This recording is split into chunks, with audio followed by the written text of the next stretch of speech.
여러분 반갑습니다. 반도체 오빠 천회장입니다. 이제 또 저녁 시간 마지막 방송 하게 되었습니다. 저녁 맛있게 드셨을 거고요. 제가 볼 때는 이제 마지막 영상 듣고 여러분도 꿈나라로 가시든지 아니면 운동을 하시든지 하십시오. 밖에 나가서 운동하세요. 자꾸 걷고 뛰고 해야 합니다. 그래서 너무 무리하게 뛰시면 안 되고 관절 상할 수 있으니까 걷는 게 좋은 것 같아요. 지금이 가장 좋을 때예요, 여러분. 운동하기 좋을 때. 여름에는 더워서 못했지 않습니까?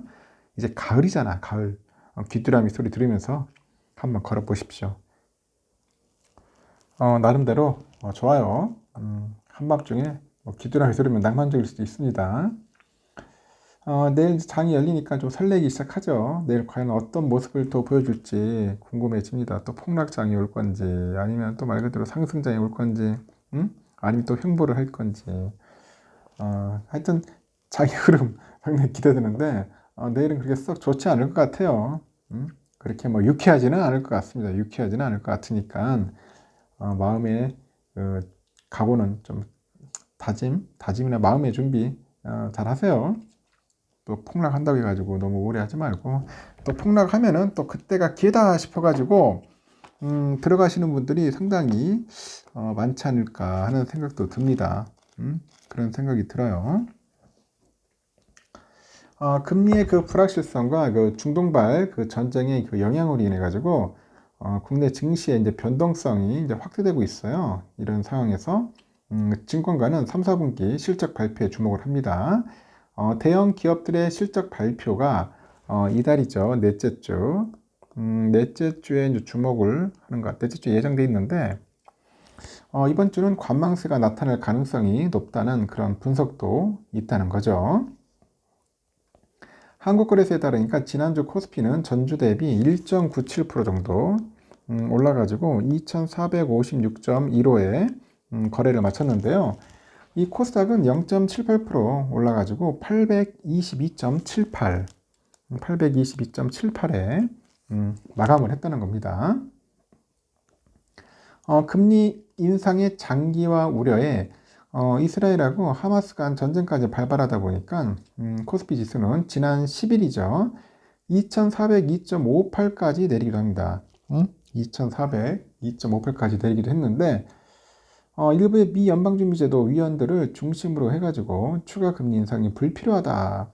그런 비둘기파적인 발언이 나오다 보니 미국의 국채금리가 하락을 해요. 그리고 고금리 장기화 우려도 이제 완화가 된 거죠. 미국 장기금리 급등 영향을 반영하면서 하락했던 그 증시는 저가 매수세가 유입이 되면서 이제 되돌림이 나타났다. 그렇게 설명들을 해요. 연말에 기준금리 인상 가능성이 남아있다는 의견도 있는데 지난 10일인 것 같아요. 발표된 미국의 9월 CPI 소비자물가지수 전년 동월 대비 3.7% 상승하면서 시장이 전망치를 웃돌았고 주거비하고 에너지 가격이 물가를 끌어올린 영향이라고 합니다. 10월하고 11월에 그 중에 한 그런 CPI 상승률 둔화가 정체가 되고요. 소폭 반등 가능성도 존재한다는 점. 중동 지역의 전쟁에 따른 국제유가 불확실성을 감안하니까 연준의 연내 추가 금리 인상하고 내년 금리 인하 그 선의 시점 지연에 대해서 금융시장 우려감은 당분간 이어질 수 있다고 하는 것 같습니다. 국내 증시는 금리 상승 압력이 완화된 가운데 투자자들은 개별 기업의 호재에 관심이 집중될 전망이라고 하죠. 본격적인 3, 4분기 실적 시즌에 이제 돌입을 하면서 시장은 당분간 실적의 방향성에 따라 가지고 종목하고 업종별로 다르게 이제 반응할 것이라는 그런 진단도 있습니다. 지난주 코스피 시가총액 1, 2위인 삼성하고 LG엔솔이 나란히 시장 전망치를 상회하는 그 잠정 실적을 내놓았죠. 이러면서 코스피 지수 상승으로 이어지기도 했는데 가장 많은 대형주식 실적 발표가 집중되는 시기는 이달 넷째 주죠, 넷째 주. 이번 주는 관망 모드가 예상된다고 합니다. 그 반도체 업종에 대한 그 불확실성이 해소되고 있다는 점은 긍정적이에요.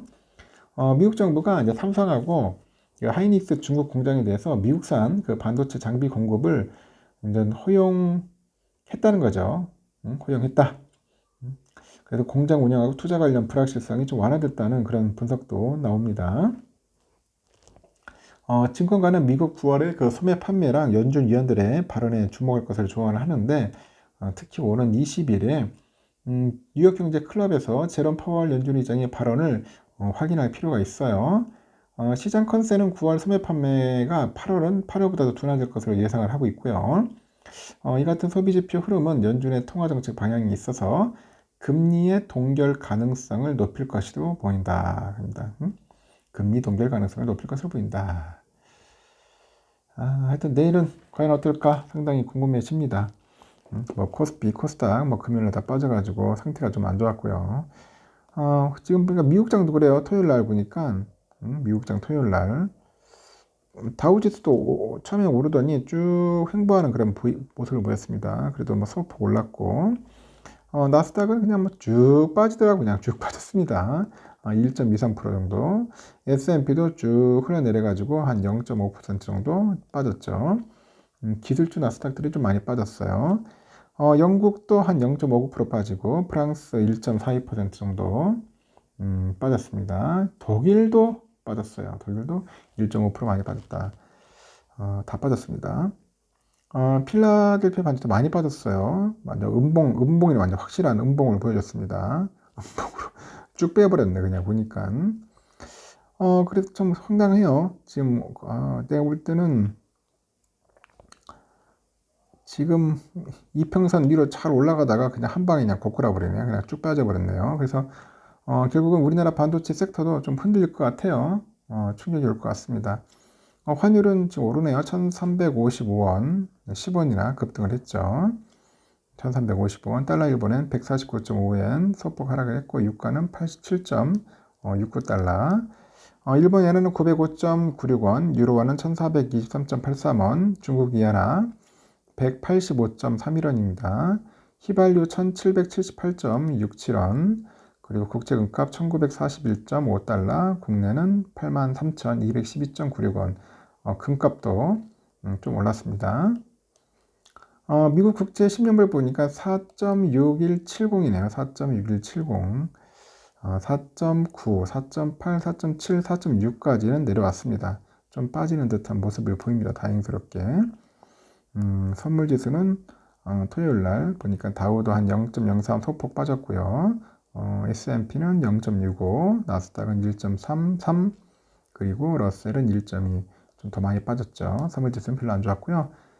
우리의 삼성전자도 68,000원으로 좀 많이 빠졌는데 더 빠지겠냐 하면서도 아무래도 좀 상태는 좋지 않습니다. 또 빠질 수도 있어요. 여러분 또 다시 한 67,000원 정도로 한번 또 밀릴 수도 있다. 밀릴 수도 있습니다. 삼성이 안 좋아서 그런 게 아니라 지금 매크로 환경이 좋지 않다 보니까 영향을 받는 거예요. 외인들이 좀 팔 거예요. 팔면은 좀 밀리는 겁니다. 좀 빠질 수 있다는 거 참고하셔야 돼요. 우선주도 마찬가지예요. 55,300원인데 한 55,000원 선은 좀 유지하면서 그 안에서 오르락 내리락 하지 않을까 저는 개인적으로 봅니다. 그래서 결론은 월요일 날은 좀 빠질 거다. 좀 빠질 때 저 주워 담아야겠죠. 일시적인 충격이 또 오니까 그 충격을 여러분들은 참고하시고 잘 대응을 하시면 됩니다. 뭐 주가 예측은 의미 없을 수도 있어요. 뭐 예측 잘 맞지도 않지만은 그 상황에 따라서 우리가 대응만 잘하면 될 것 같습니다. 여기까지 하겠습니다. 여러분 수고하셨고 편안하게 주무시고 내일 새벽 6시에 뵙도록 해요. 굿나잇.